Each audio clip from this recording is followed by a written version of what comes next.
Welcome back to Drone Builder. Today I want to talk about your first build and things that you should think about and consider before diving into this hobby. I see a lot of videos and I get asked a lot of times, hey, I saw this video where I could build a quadcopter or a racing drone for less than $100. That's true, you can, but you're not going to fly it.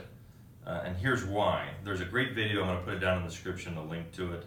A guy built a quadcopter for I think a little over $100, around 120. He's actually got two quads he's building at the same time. One is an upgraded version.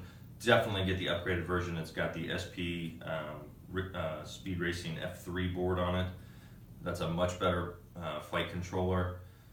It also comes, I think, with an upgraded either props or power distribution board, but definitely go with the upgrade. It's like an extra $20 and it's going to save you a lot of headaches later.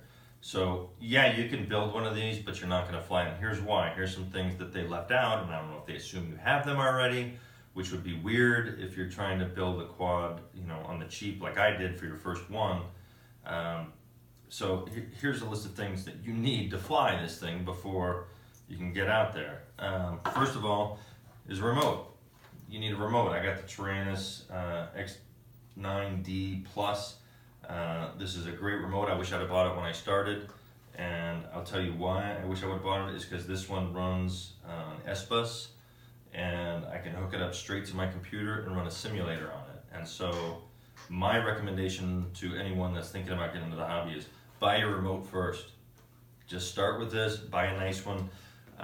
You're going to spend, this one was $189 on sale, I think. It's a really nice remote. It does everything and more than I could ever ask of it. It's easy to use, easy to set up, and like I said, you can run on the simulator.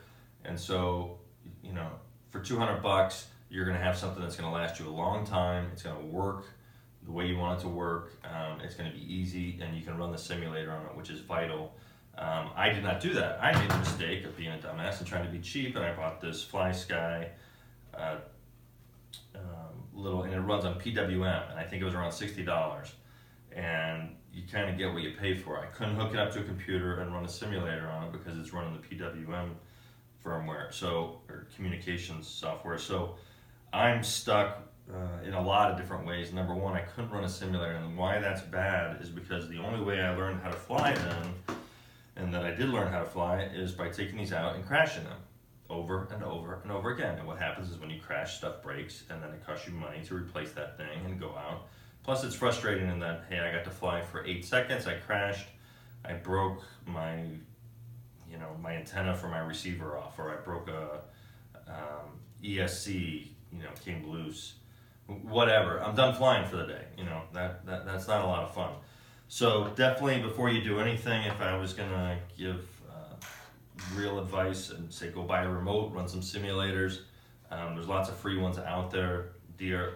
DRL has a real nice one that's you can just fly around open, and if you crash, okay, you reboot. It's a real cheap way to learn how to fly, and it's pretty realistic, I will tell you. So that's where it starts, and you need this to fly. They leave it out of the video. Yeah, you can build that for 120 bucks, but this is going to cost you another 200 or so.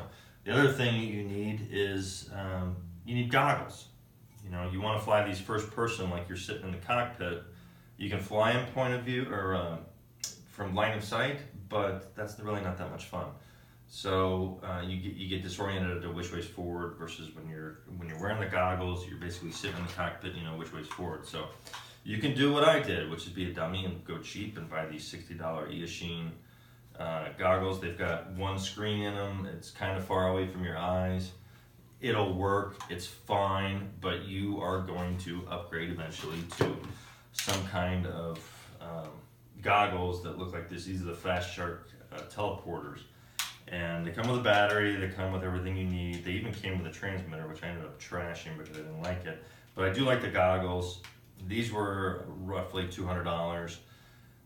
I wish I'd have bought the $350 ones with the face cooling fan. I'm in Phoenix, so you don't really need a face cooling fan.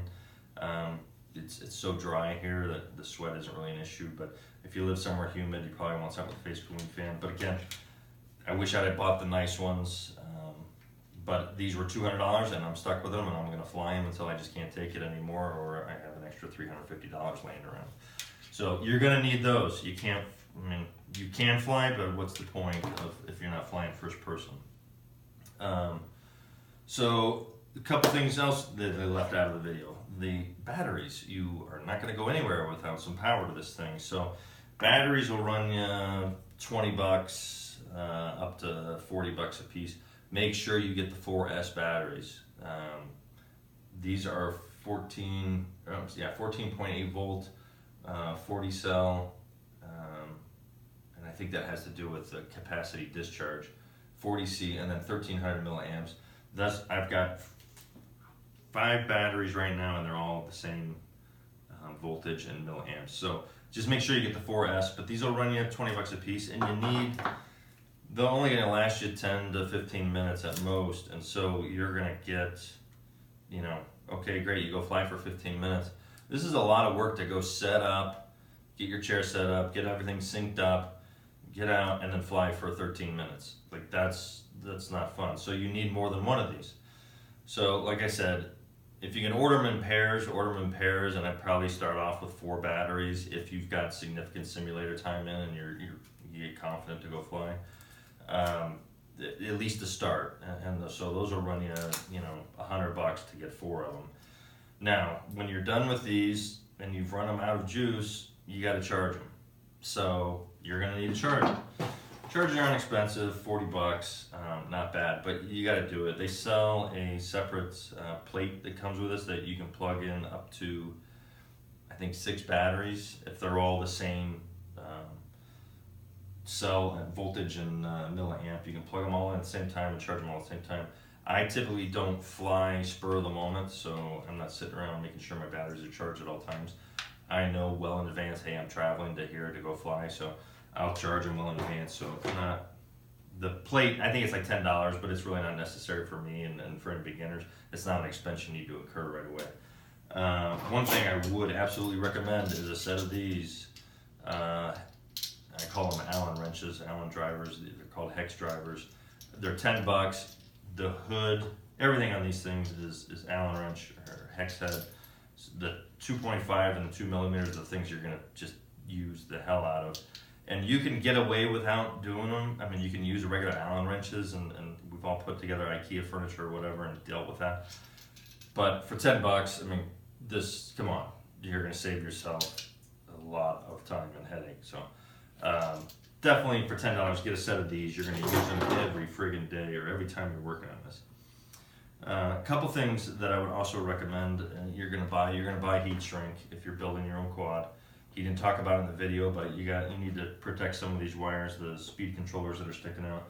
This was maybe 10 bucks. I like it because it's got different colors.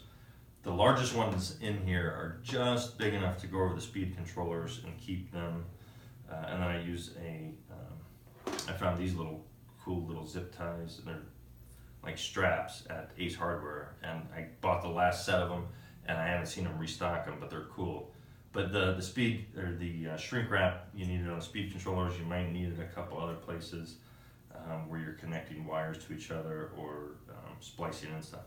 So heat shrink you're going to need along that same line. You are going to be soldering stuff. You need a soldering iron. I don't know why they assume you have one. You need a soldering iron because you're going to be doing some soldering. So this one I think was 20 bucks at Lowe's. Ace Hardware has them. Everybody has them. Home Depot. So you're going to need one of these. The biggest thing that you might want to order online that I haven't seen in the actual stores is a soldering tip cleaner. That's a little thing with some steel wool in it, and it keeps your soldering tip clean. And you're going to want it clean because some of the pads that you're soldering to are kind of tiny. And of course you need solder. So I bought this stuff online. I couldn't find the thin stuff in the regular Lowe's or Home Depot. They have some real thick stuff. This is leaded. You want the leaded, not the unleaded. Lead is good in this case. This is 0.032 diameter. It's 4 ounces, 60/40. I'm not sure what that is, but it's got the rosin core. So it's nice and thin. It melts pretty easy, and it's easier to work with. You don't end up with the thicker stuff that you buy in the stores. You end up with too much solder on your board. And then you're gonna have to buy a soldering sucker, which is, it's $6 or something. But it's something else you gotta deal with, and it's a pain in the butt. So just do it right the first time. which brings me to standoffs.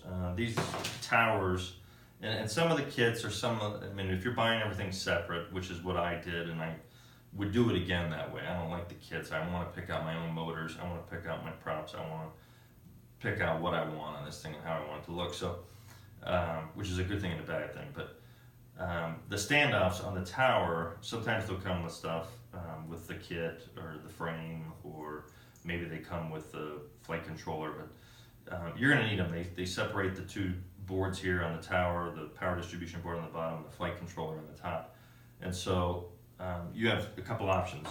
You can buy a kit like this. I think this was maybe $10, and it's got a bunch of nylon standoffs in it, and nylon screws, and the nylon nuts.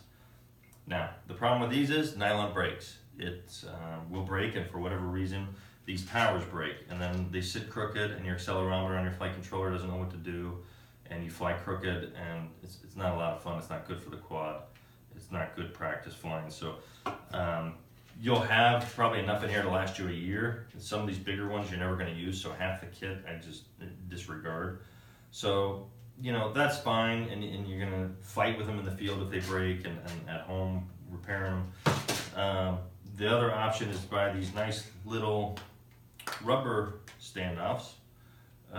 They're rubber with metal tips on them, so they don't break, number one. And number two, the rubber, they're more flexible, but it also helps dampen the noise or the vibration from the quad, because these sit underneath the flight controller and possibly under the power distribution board. The only thing I don't like about these is I can't find them in different lengths. I'd like to be able to find them in different lengths so that I could, if I needed to squeeze an antenna underneath there or wiring harness underneath one of the boards, I had a little more room to work with. But I haven't, I've been able to work around that issue. So, but these are $10 for like 10 of them, and I swear, if I had to do over again, I would have not bought any of these nylon crap. The rubber standoffs are fantastic. They don't break. You don't mess with them. They're good.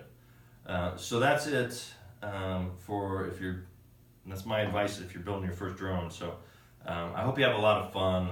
I enjoy building them as much as I do flying them, but it is a lot of fun to flying them and not sitting at your workbench fixing them wishing you were flying. So that's it for today. Have fun, enjoy. See you out there.